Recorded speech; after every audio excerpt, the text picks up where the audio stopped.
সবাই চাইছে শিল্প হোক, তাহলে সমস্যা কোথায়? তাহলে কেন ডিভিসির উচ্ছেদ ঘিরে মাঝে মধ্যে অশান্তির কালো মেঘ?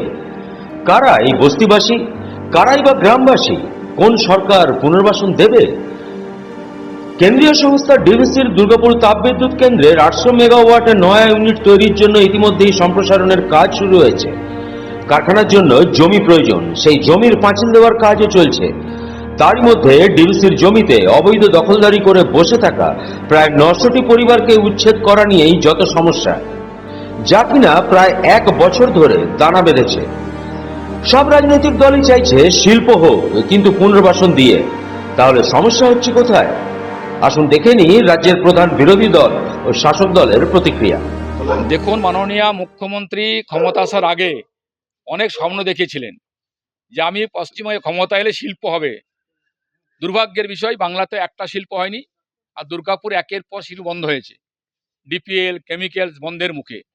সেখানে এটা আলোর বিষয়, দুর্গাপুর ডিএসপি এবং দুর্গাপুর ডিবিসিকে বিরাট অঙ্কের টাকা দিচ্ছেন, আর সেই কারণে ডিএসপি এবং ডিবিসির সম্প্রসারণের কাজ শুরু হয়েছে।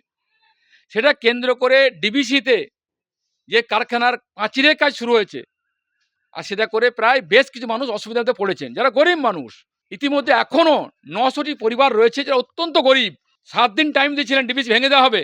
আমি বলেছি কম করে 3 মাস সময় দিতে হবে, যেখানে 3টে গ্রামকে আন্ডারপাস করার জন্য 80 কোটি টাকা খরচা করছে ডিবিসি কর্তৃপক্ষ।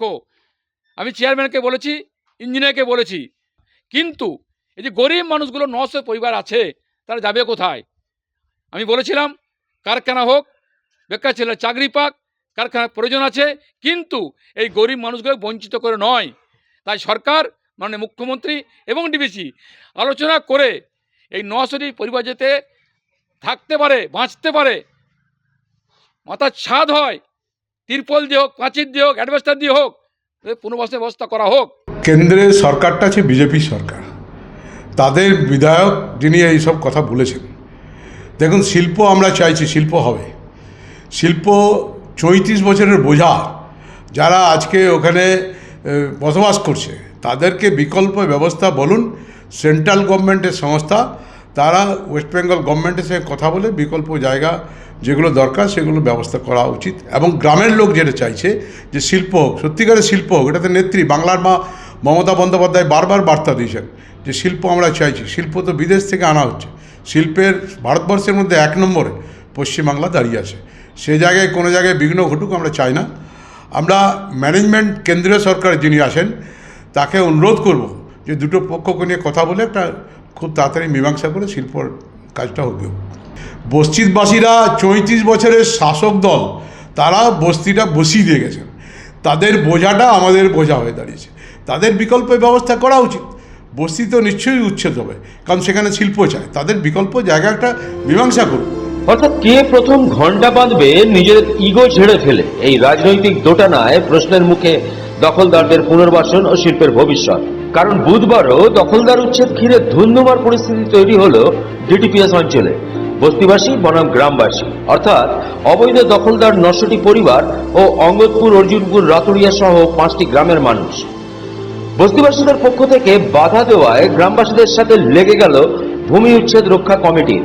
গ্রামবাসীদের অভিযোগ, ভূমি উচ্ছেদ রক্ষা কমিটির সভাপতি অরিন্দম নায়েক অশান্তি পাকিয়ে সমস্যা বাড়াচ্ছে। অন্যদিকে ভূমি উচ্ছেদ রক্ষা কমিটির পক্ষে চুমকি আঁকুড়ে রাজ্য সরকারকে দায়ী করার পাশাপাশি দাবি করেন এই গ্রামবাসীরা ডিবিসির পোষা গুন্ডা। ডিবিসি টাইম দিয়ে দিয়েছে 2 তারিখে ভাঙার, কোথাও আজকে আকরতলা বস্তির ওখানে টাইম দিয়েছে আজকে ভাঙার জন্য। তো আমরা তো প্রথম থেকেই বলেছি যে আমরা আপনাদের জায়গা ছেড়ে দেবো, আমরা উঠে যাব। আমরা যখন এখানে কোনো রকম আমাদের ব্যবস্থা হচ্ছে না, আমরা চেয়েছিলাম একটু মাথা গোঁজার ঠাঁই। যাদের কিচ্ছু নেই সেই সব ব্যক্তিদেরকে ওনারাই ভেরিফিকেশন করে ডিবিসি কিছু অন্তত দেখ। তো ডিবিসি তো ডাইরেক্ট বলে দিচ্ছে যে আমরা কিছু দিতে পারবো না। ঠাই আমরা চাইছি রাজ্য সরকারের এরিয়াতে আমরা যখন এতদিন থেকে বসবাস করেছি, রাজ্য সরকারের একটু কি চোখ পড়ছে না এই মানুষগুলোর ওপর? যাদের আছে তারা নাহলে চলে যাচ্ছে, কিন্তু যাদের নেই তারা কোথায় যাবে?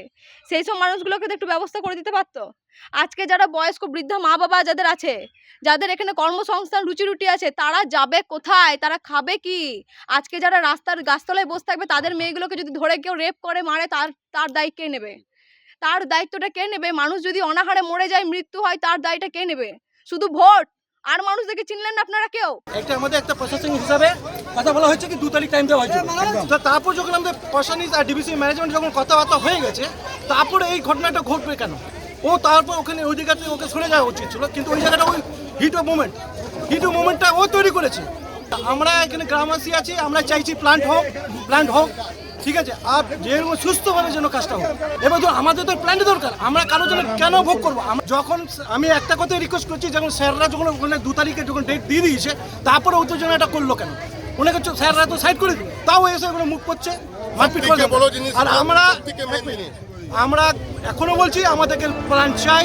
সময়টা বাম আমল, প্রায় 80% কাজ এগিয়েও হয়নি সিঙ্গুরের টাটাদের কারখানা। সেখানেও ছিল শাসক বিরোধীর 600 একর ও 400 একরের জেদ, যা এতদিনে ইতিহাসের পাতায় স্থান করে নিয়েছে। যে কোনো এক পক্ষ নমনীয় হলেই আজ রাজ্যের শিল্প মানচিত্রটা যে অন্যরকম হতো, এটা বোঝার জন্য বিশেষজ্ঞ হওয়ার দরকার পড়ে না। ডিটিপিএস এর ক্ষেত্রেও রাজনৈতিক ইগো সর্বনাশ ডেকে আনবে না তো? বাঙালি কিন্তু সিঁদুরে মেঘ দেখলেই ডরায়। Bureau report, 99 news Bangla.